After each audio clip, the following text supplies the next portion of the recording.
जय श्री राम दोस्तों। चलते हैं आज की अपनी नई कहानी पर। रात के 7 बज रहे थे। सुरेश ऑफिस में काम कर रहा था। बाहर तूफान के साथ भारी बारिश हो रही थी। सुरेश एक ज़मीन के प्रोजेक्ट पे काम कर रहा था। काम में व्यस्त होने के कारण उसको वक्त का पता ही नहीं चला।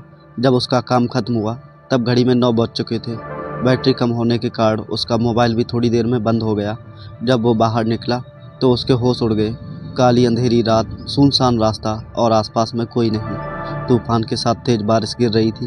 भारी बारिश की वजह से बिजली के खंभे से सारी बत्तियां भी बुझ चुकी थी। सुरेश ने जैसे तैसे करके अपना स्कूटर निकाला और अपने घर की ओर जाने लगा। कुछ देर के बाद अचानक रास्ते में एक बिल्ली दिखाई दी।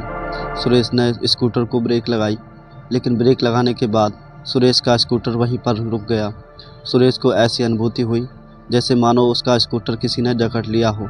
सुरेश स्कूटर से उतरा और काफ़ी बार प्रयास किया, लेकिन स्कूटर चालू नहीं हो रहा था। तेज बारिश की वजह से सुरेश पूरी तरह से भीग चुका था।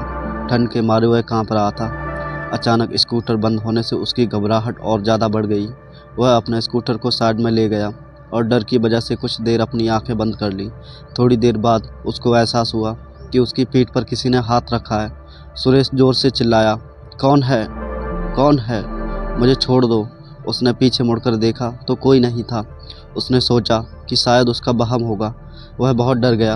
अचानक उसने बत्ती बुझने और जलने की आवाज़ सुनी और पास में देखा तो उसके स्कूटर की बत्ती जल रही थी और बुझ रही थी।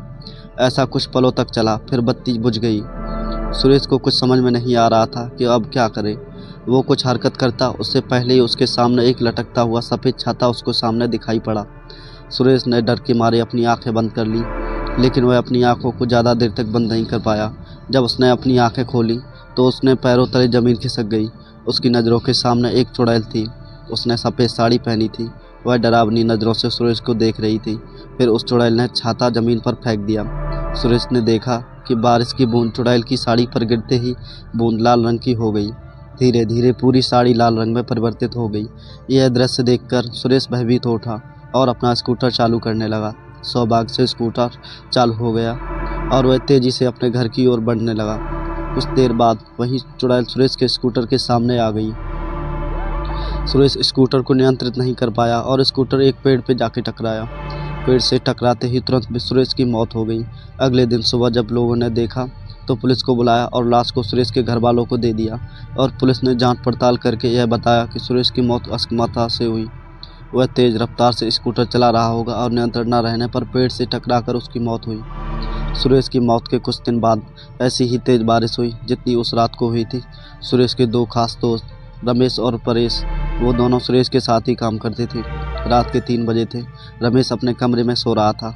उसको आसमान में बिजली कड़कने की आवाज़ सुनाई दी। रमेश ने अपना ध्यान सोने पर केंद्रित किया। फिर अचानक उसे ऐसा अनुभूत हुआ कि किसी ने उसको थप्पड़ मारा हो। वह नींद से जाग उठा और आसपास देखने लगा, लेकिन आसपास कोई नहीं था। फिर थोड़ी देर बाद कमरे की बत्ती जलने और बुझने लगी। यह देख रमेश बहुत घबरा गया और कंबल ओढ़कर सोने का प्रयास कर रहा था। उसने महसूस किया कि उसका कंबल कोई पीछे से खींच रहा है। वह ज़ोर ज़ोर से चिल्लाने लगा, मुझे छोड़ दो, मुझे जाने दो। उसके कुछ देर बाद सब कुछ शांत रहा। फिर अचानक खिड़की अपने आप खुल गई और उसमें से एक हाथ बाहर से अंदर आया, जिसकी हथेली पर खून ही खून था। उस हाथ ने कसकर रमेश का गला पकड़ा और उसको मौत के घाट उतारकर रस्सी की मदद से पंखे के नीचे लटका दिया।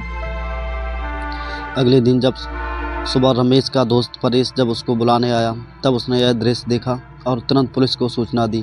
पुलिस ने जांच पड़ताल करके उसको खुदकुशी का नाम दिया और कहा कि रमेश ने तनाव और किसी बात के दबाव में आके आत्महत्या की होगी। हम आगे इसकी और भी जांच करने की कोशिश करेंगे।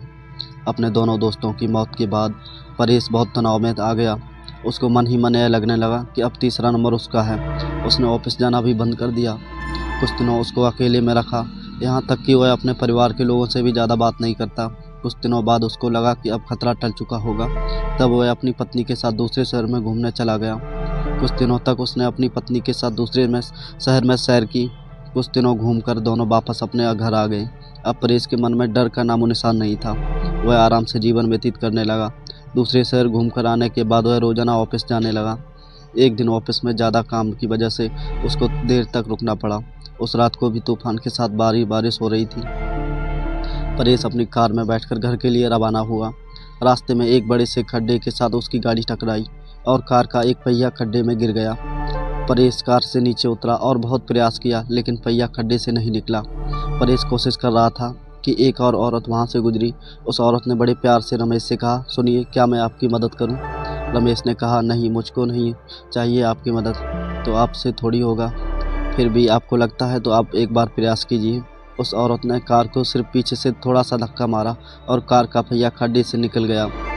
परेश ने उस औरत का धन्यवाद किया और उनको पूछा, आपको कहाँ जाना है? इतनी रात को आप अकेले कहाँ जाओगे? आप मुझे बताइए, मैं आपको जहाँ जाना छोड़ देता हूँ। जी धन्यवाद आपका। यहाँ से थोड़ा आगे एक तालाब वाली गली आती है, वहाँ मुझे छोड़ दीजिएगा। तालाब के पास में ही मेरा घर है, औरत ने जवाब दिया। परेश ने उस औरत को अपनी कार में बिठाया और आगे बढ़ा। परेश को थोड़ा डर जरूर लगा था, लेकिन उसने गाड़ी चलाने पर ध्यान केंद्रित किया। थोड़ी देर बाद पीछे से आवाज़ आई, बस यहाँ पर रोक दीजिए, मेरा घर पास में ही है। परेश ने कार रोक दी और उसको उतरने को कहा। अचानक उसने पीछे से डरावनी आवाज़ सुनी, परेश, अब तू गया, तेरा अंत अब नज़दीक है, मैं तुझे नहीं छोड़ूंगी। परेश ने पीछे मुड़कर देखा तो उसके होश उड़ गए। वो औरत एक खौफनाक चुड़ैल में परिवर्तित हो गई थी। उस चुड़ैल ने जोर से परेश को धक्का दिया और उसको कार से नीचे गिरा दिया। फिर परेश को घसीटकर तालाब की ओर ले जाने लगी। परेश बहुत चीखा और चिल्लाया, लेकिन चुड़ैल ने उसकी एक नहीं सुनी। परेश ने चुड़ैल से कहा, कृपया मुझे छोड़ दो, मुझे जाने दो, मैंने आपका क्या बिगाड़ा है? परेश, तू आज मेरे हाथों से ही मरेगा। तुम्हारे दोनों दोस्तों को तो मैं मौत के घाट उतार चुकी हूँ, अब तुम्हारी बारी है। याद करो बरसात की वो अंधेरी रात, जिस रात को तुम लोगों ने मेरी हत्या करके मुझे तालाब में फेंक दिया था।